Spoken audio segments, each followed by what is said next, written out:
Voici à quoi ressemblent certaines rues du centre de San Diego en Californie. Des centaines de tentes. Des personnes sans domicile, désorientées, dont beaucoup sont victimes d'un même mal, l'addiction au fentanyl. C'est très simple, il n'y a qu'à faire ça. David a 32 ans. Cela fait 1 an et demi qu'il vit dans la rue.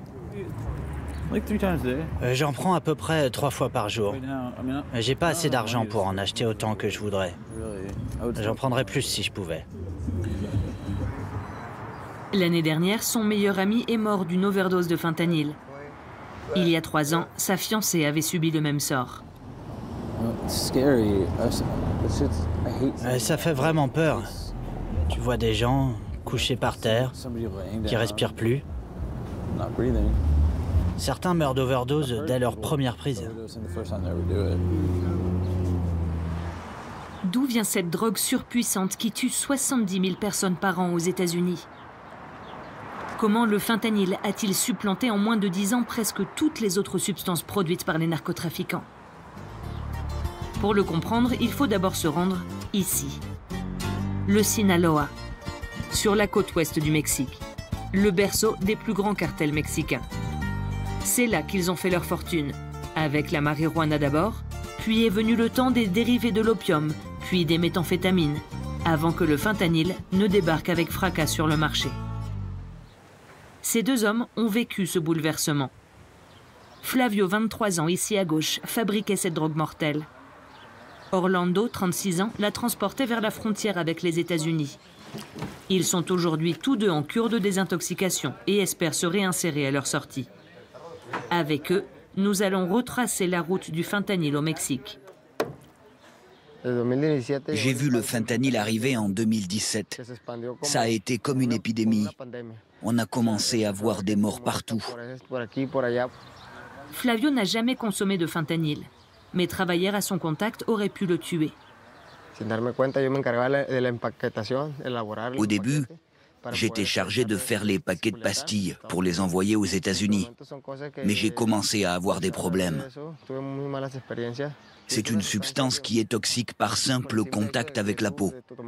Tu en sens les effets. On connaît très bien les dangers, mais ça n'importait pas. On aurait dû utiliser des gants de latex, des masques, des uniformes à manches longues. On aurait dû se couvrir intégralement pour éviter le contact. Mais on ne le faisait jamais. Mes mains commençaient à peler et je devenais accro. Tous les matins, j'arrivais le premier pour faire les paquets de pastilles, parce que j'avais besoin de cette sensation.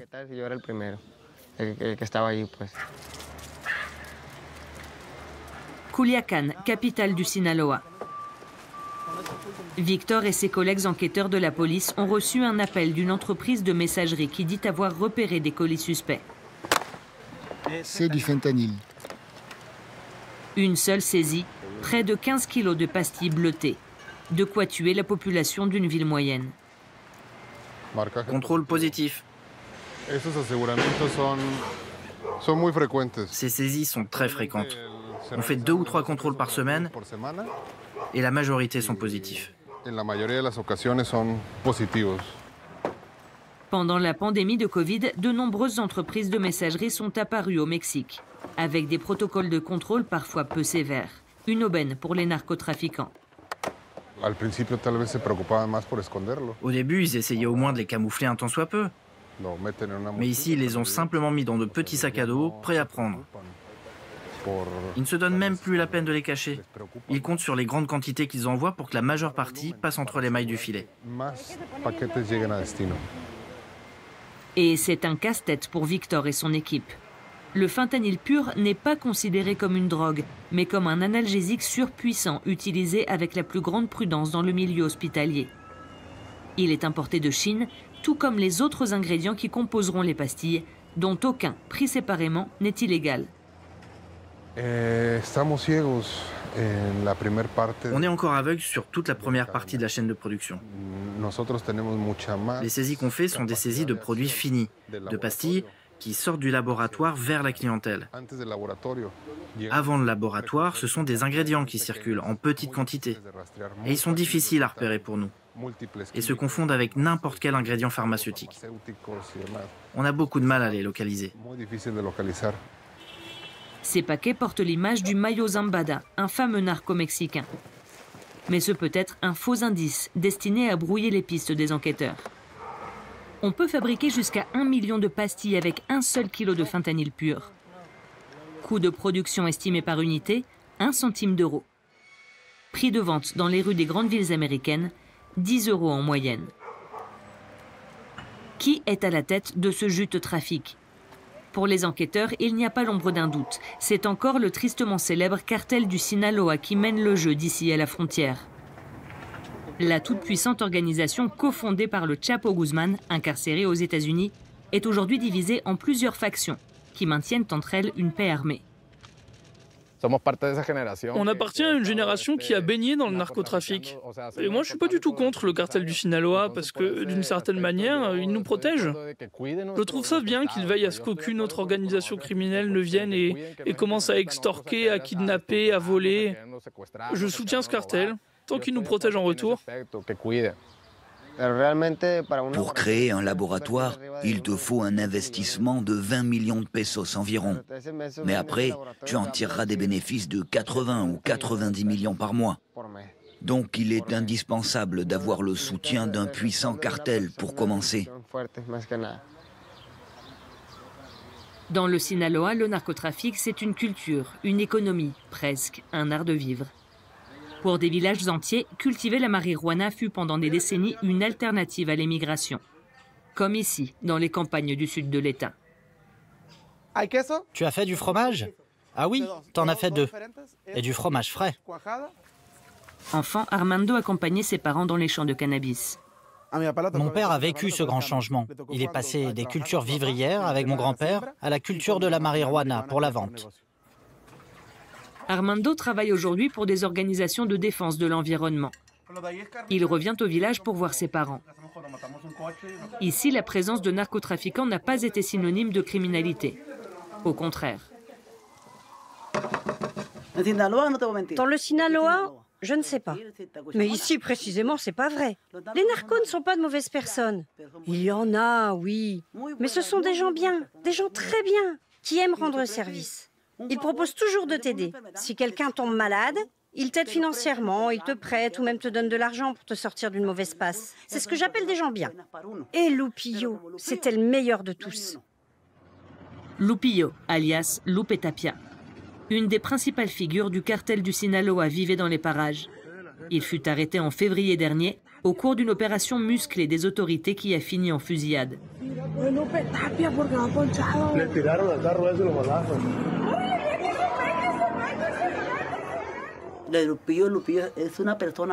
Lupillo, c'était une crème d'homme. Tout le village l'a pleuré. Moi aussi, je l'ai pleuré. Car on nous a d'abord dit qu'il avait été tué.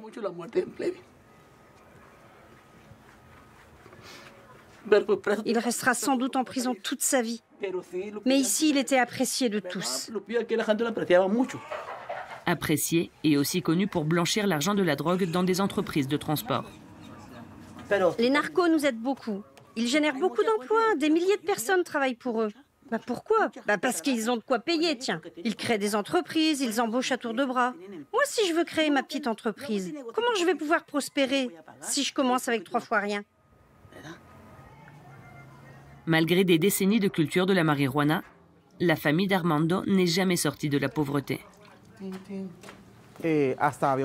Ici, il y avait 2 pistes d'atterrissage clandestines pour que les narcos emmènent les paquets. C'était un sacré business. L'argent coulait à flot pour ceux qui trafiquaient la marijuana en particulier. Jusqu'en 2007, quand Isaías, le père d'Armando, a définitivement jeté l'éponge. J'ai arrêté de le faire parce que c'était pas si rentable que ça pour les gens qui la produisaient. C'était surtout rentable pour ceux qui trafiquaient. On n'a jamais roulé sur l'or ici. Mais tu n'étais pas libre de vendre à qui tu voulais. C'est eux qui voulaient acheter la marchandise. Oh non, parfois on avait le choix. Il y avait quelquefois plusieurs narcos pour acheter la récolte. Ok, mais je veux dire, tu n'avais pas à aller de toi-même vendre ailleurs et tu ne décidais pas du prix. Ça non, le prix, c'est eux qui le fixaient. Oui, oui. De 70 € le kilo la meilleure année à 8 € à la fin de l'ère de la marijuana. La famille d'Armando est revenue sans regret vers l'élevage et l'agriculture. Celle-là va bientôt mettre bas. Celle-là aussi. Elles sont belles, papa. Elles sont grosses, toutes celles qui vont avoir un veau. Le plan qu'on a en tête, c'est de planter des arbres fruitiers, parce qu'on veut que ces terres restent à nous. On n'a pas envie de partir. Dans les campagnes du Sinaloa, c'était souvent les militaires qui inspiraient la peur, bien plus que les narcos. Maintenant, les militaires se comportent un peu mieux. Mais en ce temps-là, ils arrivaient, ils attrapaient n'importe qui, ils le passaient à tabac. C'est arrivé qu'ils embarquent certains dans leur camion et qu'ils ne reviennent plus. Plus jamais. Ils ont sans doute jeté leur corps quelque part. Ici, on n'a aucun respect pour eux. C'était des abus à répétition pendant des années. Depuis les années 1970, les militaires mexicains, avec l'appui des États-Unis, ont sillonné la région pour détruire les champs de marijuana ou de pavot. Aujourd'hui, ils ne se donnent plus cette peine. Les drogues d'origine naturelle sont rayées de la carte par le raz-de-marée du fentanyl. Orlando a vécu cette révolution en tant que narcotrafiquant. J'ai commencé à vendre de la gomme d'opium à Culiacán. Et après, je l'ai trafiqué jusqu'à la frontière. J'ai gagné beaucoup d'argent. J'achetais de la gomme à très bas prix, mais je la vendais encore bien. Puis, le fentanyl est arrivé. Il a complètement remplacé l'opium naturel. Tout le monde a commencé à me demander des pastilles. Alors, j'ai dû chercher des fournisseurs à Culiacán.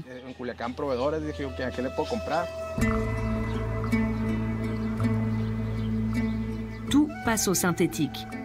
Plus besoin de main-d'œuvre dans les campagnes, plus besoin d'attendre la saison des récoltes. Et ce sont les bénéfices du narcotrafic qui s'envolent, alors que les revenus des communautés rurales s'effondrent. Oh, attention, ça glisse! En un rancho de Durango, según tenían controlado 10 hectáreas de amapola que una gente había sembrado, de 800 a 1000 kilos de goma habían calculado. L'opium, c'est précisément ce qu'est venu remplacer le fentanyl, qui appartient à la famille des opioïdes de synthèse. Juan José vient prêter main forte dans l'une des dernières parcelles de pavot de la région. Il y avait 4 parcelles, mais il ne me reste plus que celle-là. Le prix s'est effondré. Maintenant, la gomme vaut 7 pesos le gramme. Et les fertilisants sont très chers. Avant, elle valait 35, 36 pesos le gramme. C'est presque par nostalgie qu'il continue de rayer le précieux bulbe pour en faire sortir la gomme d'opium que les narcos transformeront en héroïne. On a juste gardé l'habitude et le goût de le cultiver. Mais là, je pense qu'on va arrêter. Dans les plus petits villages, tout le monde vivait de ça. Et maintenant, il n'y a plus aucune autre source d'emploi.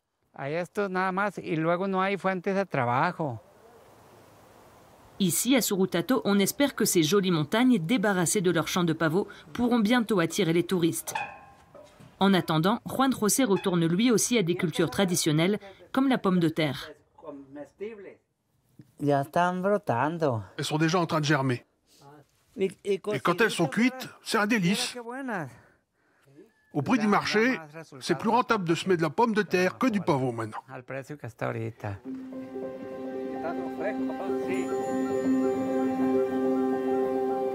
Mais dans certains recoins du Sinaloa, la drogue a encore toute sa place.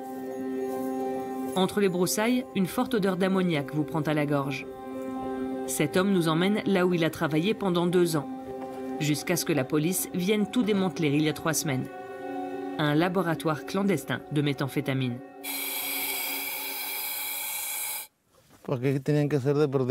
Ici, on produisait environ 300 kilos de méthamphétamine par jour. Ce n'est vraiment pas compliqué à faire. C'est juste un peu toxique. Quand tu respires les vapeurs, tu n'arrives plus à dormir après. Ça sent très mauvais. Les cartels mexicains produisent des méthamphétamines depuis le début des années 1980. Ce furent leurs premières drogues de synthèse. Aujourd'hui, ce sont les seuls qui ont survécu à l'arrivée du fentanyl. Mais leur prix aussi s'est effondré. Avant ça, ça valait 10 000 pesos. Maintenant, c'est tombé à 2 000 pesos la livre. Ça a été une aubaine pour le village. Beaucoup sont venus travailler ici. Et personne n'a eu besoin d'émigrer. Le travail valait la peine. Les gens se construisaient leur maison avec cet argent.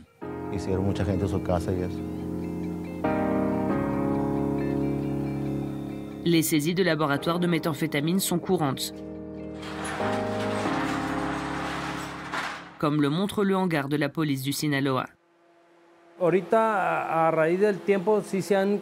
Maintenant, on trouve beaucoup plus de laboratoires. D'ailleurs, tout ce que vous voyez ici, c'est nouveau. C'est ce qu'on a saisi en un mois environ. Mais les laboratoires de fentanyl sont encore très durs à repérer. Plus discrets et moins pestilentiels que ceux de méthamphétamine, ils peuvent être installés dans n'importe quelle maison de ville ou recoin de campagne.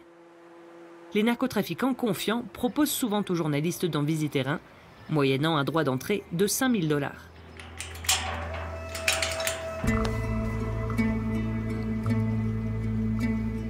Nous remontons du Sinaloa vers la frontière avec les États-Unis.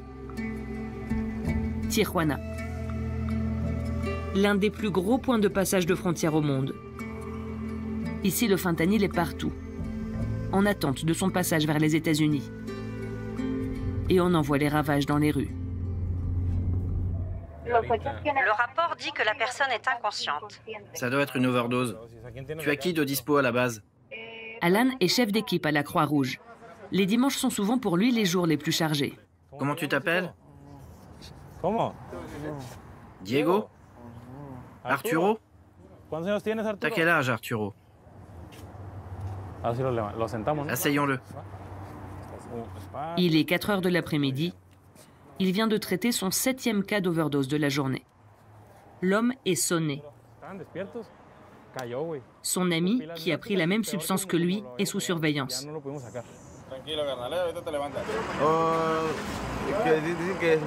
Moi, je pensais que c'était de la cocaïne. Mais c'était autre chose apparemment? Si. Ça t'était déjà arrivé? Non. Tu consommes du fentanyl? Non, jamais. Je ne savais pas.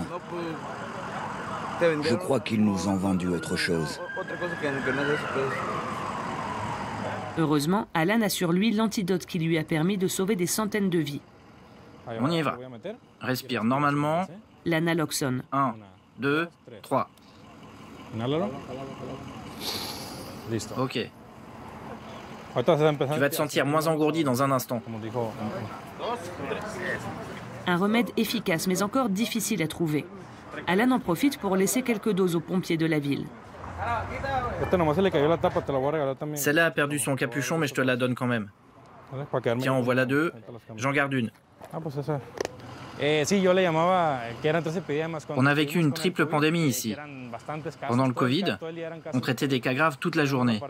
Et à côté de ça, les overdoses pour fentanyl ont explosé. Et en plus, tous les conflits liés au trafic de drogue, des blessés par balle par dizaines. Tout ça allait ensemble. Tu peux m'envoyer l'adresse? Hey, t'es prêt? Merci, à plus. Un autre cas d'overdose. Pas de répit, il faut courir vers une autre urgence.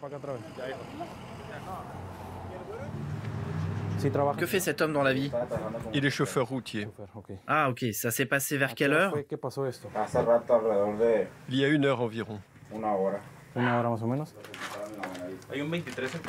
Alan doit utiliser sa dernière dose de naloxone. qui heureusement fait effet. Il se réveille. Comment il s'appelle? Fernando. Fernando. Comment tu te sens, Fernando?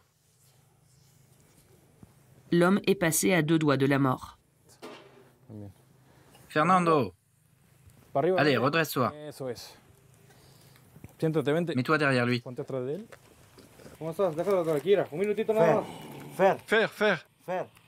Fer. C'est Guillermo. Écoute-moi.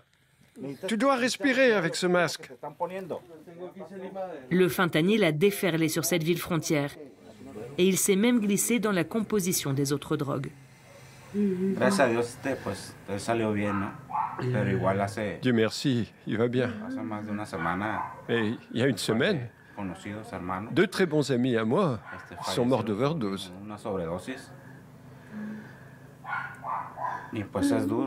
C'est dur. C'est dur d'imaginer ce qui leur est arrivé. Et maintenant, c'est mon frère, à moi.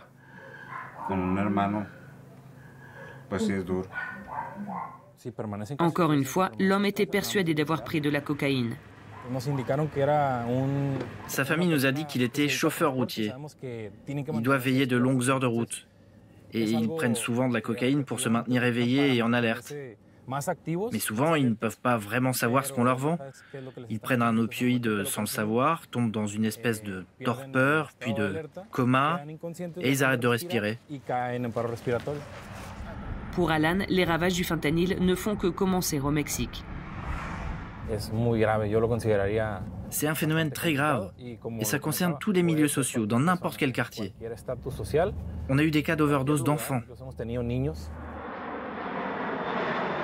Quel intérêt ont les narcotrafiquants à tromper leurs clients sur la marchandise vendue?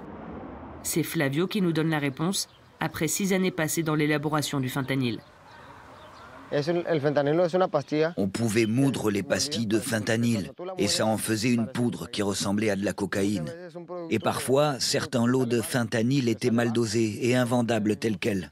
Mais pour ne pas perdre l'investissement que ça représentait, on en faisait de la poudre et on la vendait en disant que c'était de la cocaïne.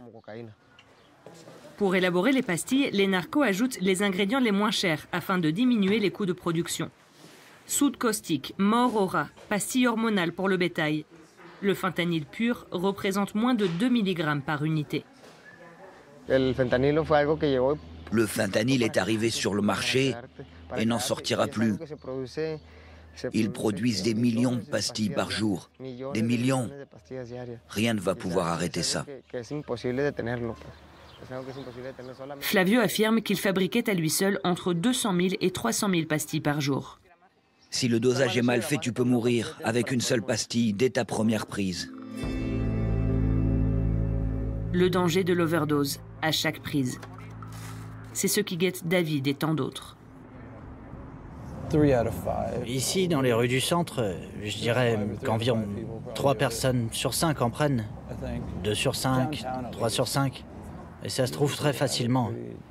C'est bien plus facile à trouver que, par exemple, l'héroïne. On n'en trouve plus du tout maintenant. Le cortège de mort du fentanyl endeuille chaque jour les États-Unis. Et le Mexique, autrefois simple pays de fabrication et de transit, devient consommateur lui aussi. De plus en plus de paquets saisis par la police ne sont plus en partance vers les États-Unis, mais vers l'intérieur du pays. L'ère de cette drogue surpuissante semble n'en être qu'à ses débuts.